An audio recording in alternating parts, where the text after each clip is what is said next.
Ladies and gentlemen,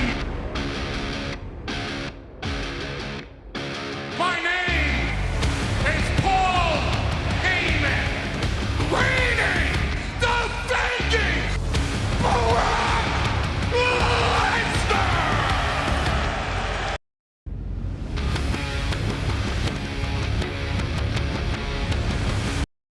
But how did Brock Lesnar become the Beast Incarnate? This isn't about the destination, it's about the journey. From being the next big thing in the ruthless aggression era to becoming the most feared force of the PG era. Brock didn't just want title, he changed what dominance looks like. He stepped into the ring with the absolute best WWE had to offer and didn't just compete, he destroyed them. So, what made Brock Lesnar different from everyone else? What turned him from a rising star into an unstoppable machine? And most importantly, what can today's wrestler learn from a career like this? Because this wasn't luck, this was built step by step.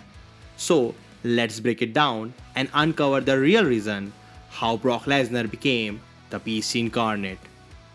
If you are new to the channel, subscribe and hype this video so it reaches a bigger audience, because what you are about to see is not normal.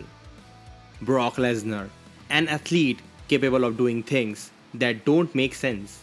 Here is Braun Strowman, lifting a giant, crashing the ring, destroying everything in sight.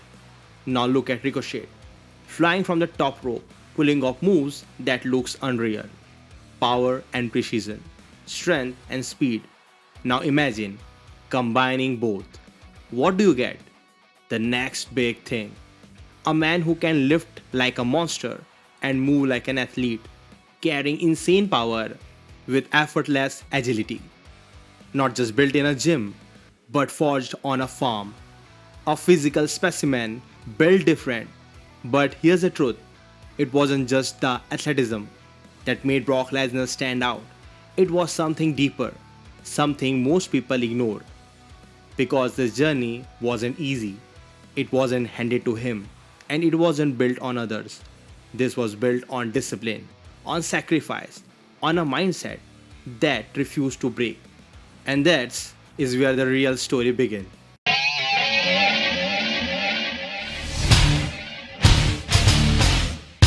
So where did it all begin? Most people will tell you it started on June 27, 2002. When John Cena stood face to face with Kurt Angle, the birth of ruthless aggression era. But honestly, that wasn't the real shift. For me, it was something else. July 22, 2002, Monday Night Raw.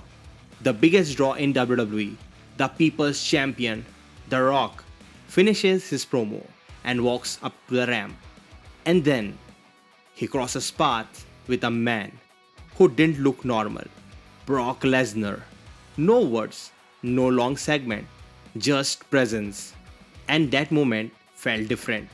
Like something heavy just entered the room. A real shift. Because what followed next changed everything. SummerSlam 2002. Brock Lesnar defeats The Rock, becomes the youngest WWE champion. And just like that, the future of WWE was on his shoulders. But here's what made him dangerous. He wasn't just strong, he wasn't just big, he was fast, explosive, athletic in a way heavyweights weren't supposed to be, lifting opponents like nothing, and then pulling off moves no one expected. He didn't compete with top guys, he ran through them. And then came WrestleMania 19. Two athletic giants colliding in the match. People still remember today. This wasn't hype anymore, this was dominance. From 2002 to 2004, Brock Lesnar wasn't rising, he was taking over. He became the definition of here comes the pain. But just when it felt like nothing could stop him, Brock made a decision that shook the entire WWE universe. UFC Heavyweight Champion of the World, Brock Lesnar. Alice.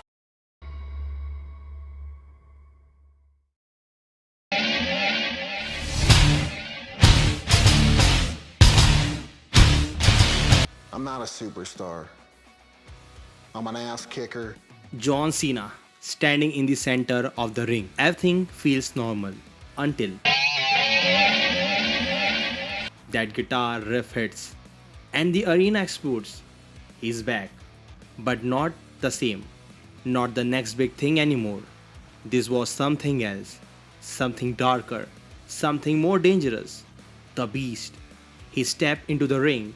No rush, no wasted motion, just pure presence, circling his prey like a great white shark. And within seconds, John Cena laid out utter destruction. But this wasn't just a return, this was a transformation. From a wild, explosive rookie to a calm, volcanic force. Quiet on the surface, but ready to erupt at any second.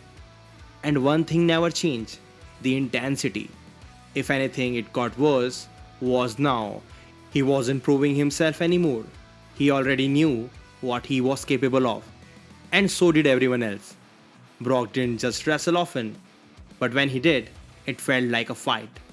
Brock versus Triple H, Brock versus John Cena, Brock versus Randy Orton. Every match felt real, felt violent, felt different.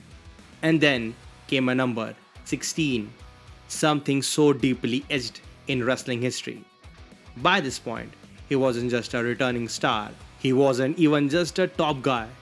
He had become the main event, a special attraction, an unstoppable force. But just 1 year before WrestleMania 31, we witnessed something that changed WrestleMania forever.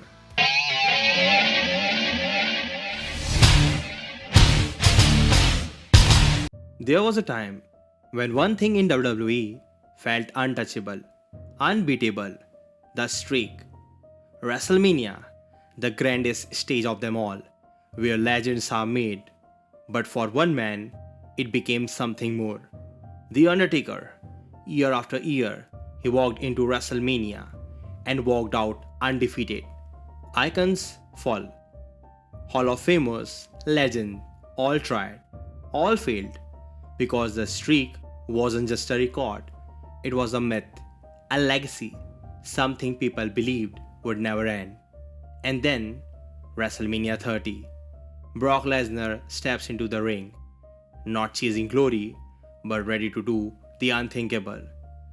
The match begins, and it doesn't feel like a spectacle. It feels like a fight, heavy, brutal, different. And then, it happens. Silence, no cheers, no reactions, just utter shock. Because in that moment, something impossible became real.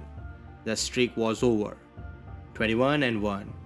And just like that, Brock Lesnar didn't just won the match, he ended a legacy. He broke the unbreakable. And from that night, he wasn't just a dominant force anymore. He became something else entirely different. The Beast Incarnate.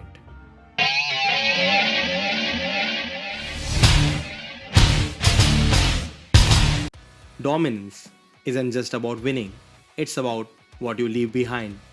For years, Brock Lesnar didn't just beat people, he made them feel smaller, less like they didn't belong in the same ring.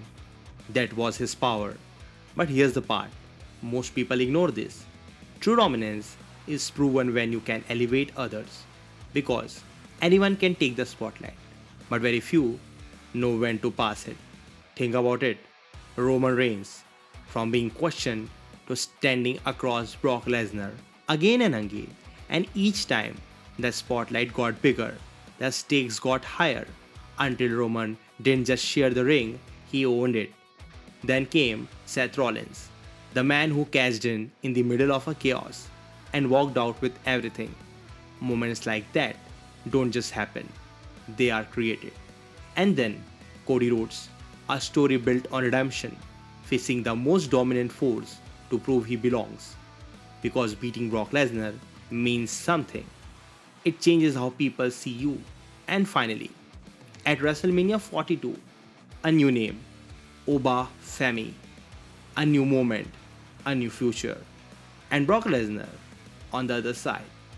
because at that same point, even the Beast understands the business move forwards, and legends don't just hold power, they build what comes next. Not for themselves, but for the future. Because that's what true greatness is. Not just dominating your era, but defining what comes after it. So, in the end, Brock Lesnar was never just about strength, never just about dominance. It was about evolution. From the next big thing to the man who conquered real fights, to the one who broke the unbreakable, and finally to someone who didn't just dominate but helped shape what comes next.